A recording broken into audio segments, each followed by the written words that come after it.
Are you a franchisor, whether early or established, looking for tips and tricks and fresh new ideas on taking your franchise company to the next level?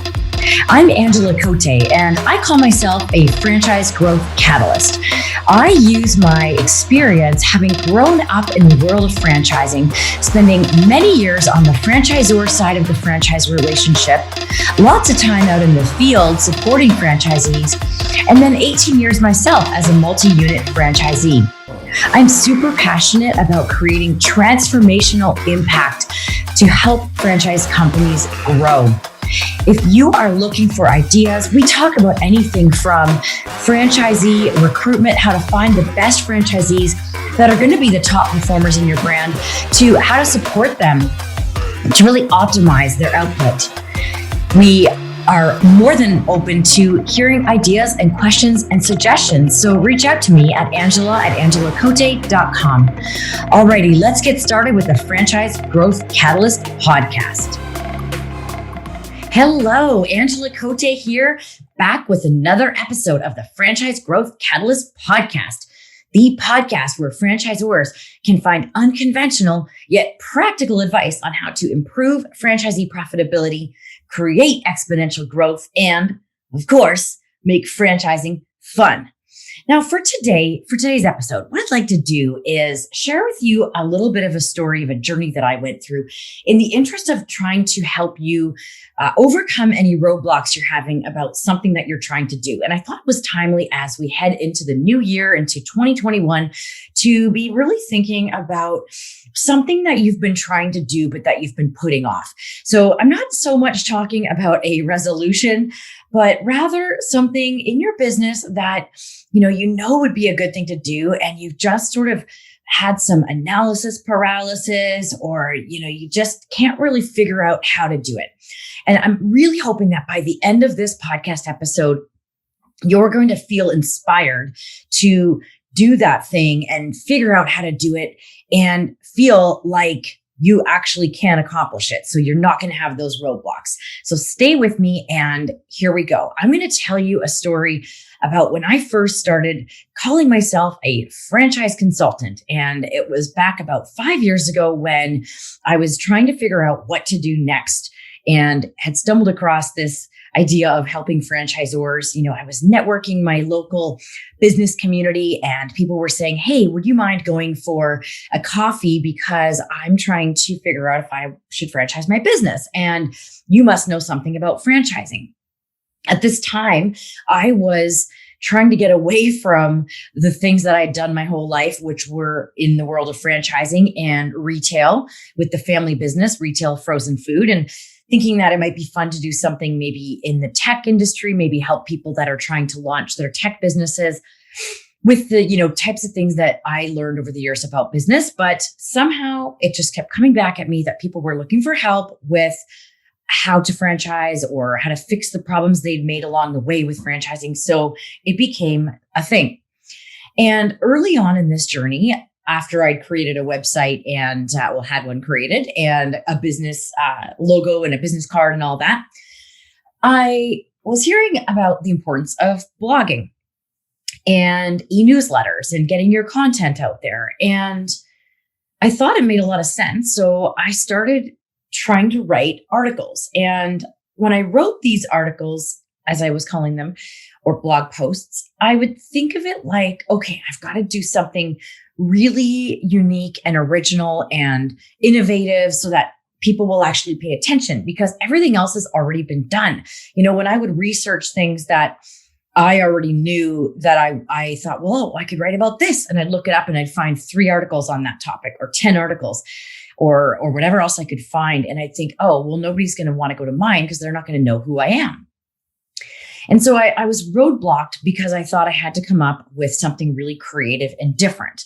And for whatever reason, I guess maybe I just got lucky. It suddenly hit me that, wait a minute, it's not so much that I need to be unique. It's that the people that are interested in doing business with me want to hear my voice and what I think and how I approach these topics. So the topic might already be out there, but I'm just going to share my thoughts on that specific topic, even if I sound like everyone else. The point is, it would help people understand what I know and help to boost my credibility and then just get me some content and presence online.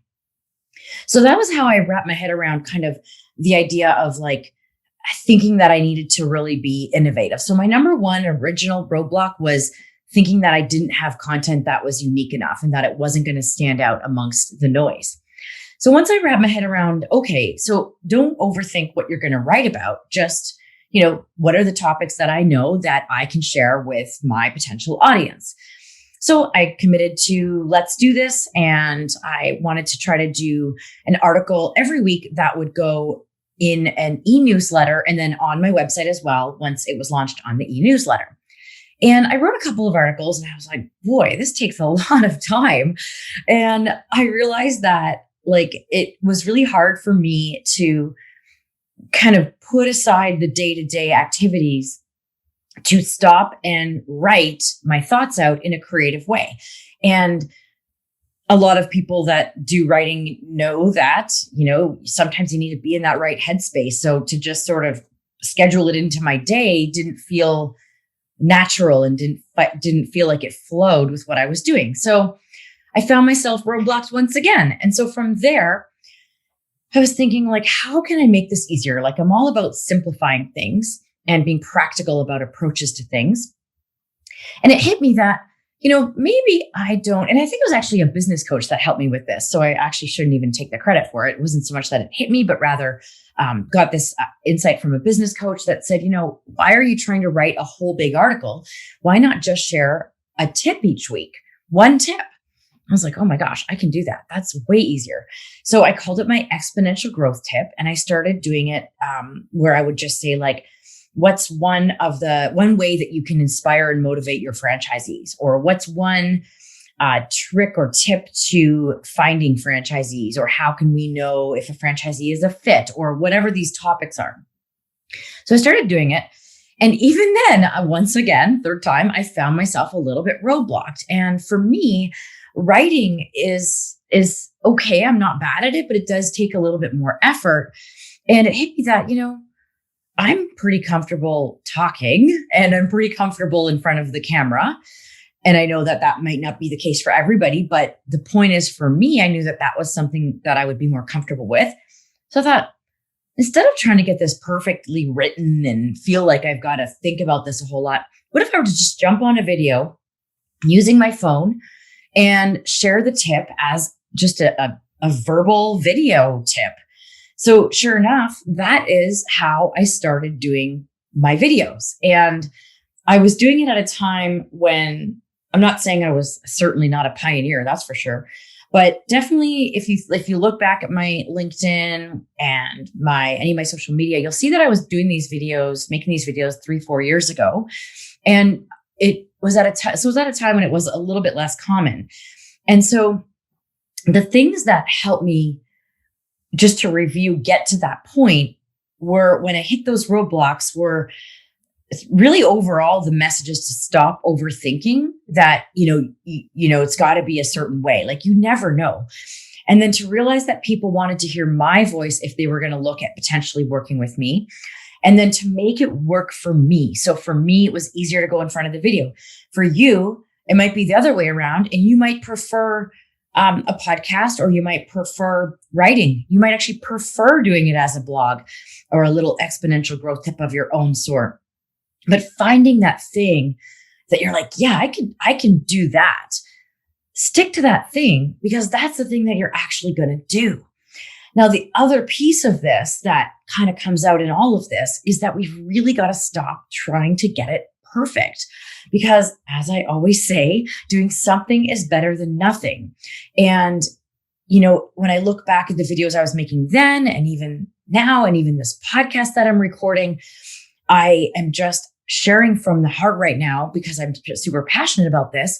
And I know that I could have spent an hour writing out some notes and a framework and an outline, but that might have slowed me down. And I might have started to get to a point where I was investing too much time and energy into this rather than just getting it done. So you've probably heard me say that perfection is the enemy of done. And that people that are perfectionists are often usually perfectionists because of fear. And we've got to get over that fear that people are judging us. And, it really, at the end of the day, if somebody is listening to my podcast or watching one of my videos and they're judging me and it doesn't resonate with them, then I probably don't really want to attract them as a client or person in my network anyway. So hopefully that is going to give you some food for thought. I really can't emphasize enough that, the minute you start to overthink it and get it perfect is the minute you're really, slowing yourself down and risking the potential of actually getting it done. And I think this happens to a lot of people. So I'd like you to stop and think right now about something that you've been thinking about doing. And maybe to make it simple, maybe start thinking about something to do with social media. And again, it doesn't have to be making videos. You could find third-party articles on a topic that is relevant to your audience, and you could put a little quote at the top of your post that you're putting when you share that article on what you think about the article, or whatever it is. Find something that feels natural to you and feels easy. And even if it's just a small thing and it's not perfect, it's better to do that than to do nothing. And don't forget that by doing something, we get clarity. So whether or not the thing we do is the thing we continue to do isn't really important, because when we try that thing that we're not sure about, that's how we get the clarity. For me, it was actually, trying to write blog articles that made me realize that's not my thing. So I had to try something, even though it didn't end up being the thing that I was doing. And it kind of reminds me a little bit of the roundtables that I run. And I started running on March 16th of 2020, when franchisors needed a place to come together. And I'm not kidding, every week, every time I ran one of those roundtables for the first few months, I would literally be sitting there opening my Zoom going, I sure hope people show up. And, the waiting room would start to fill up. And sure enough, they did. But there were times when there were smaller groups and we ran it anyway. But if I hadn't just done it, I wouldn't have gotten clarity that that was something that the franchise community needed. And so it all came from, doing something. And I often use a line that I love by one of my favorite thought leaders, Marie Forleo, on clarity comes from engagement, not thought. So don't let that stop you that you're not sure. Just try it, and that will help you get the clarity. All right. So that is my exponential growth tip for you today on the Franchise Growth Catalyst podcast. Now go be awesome.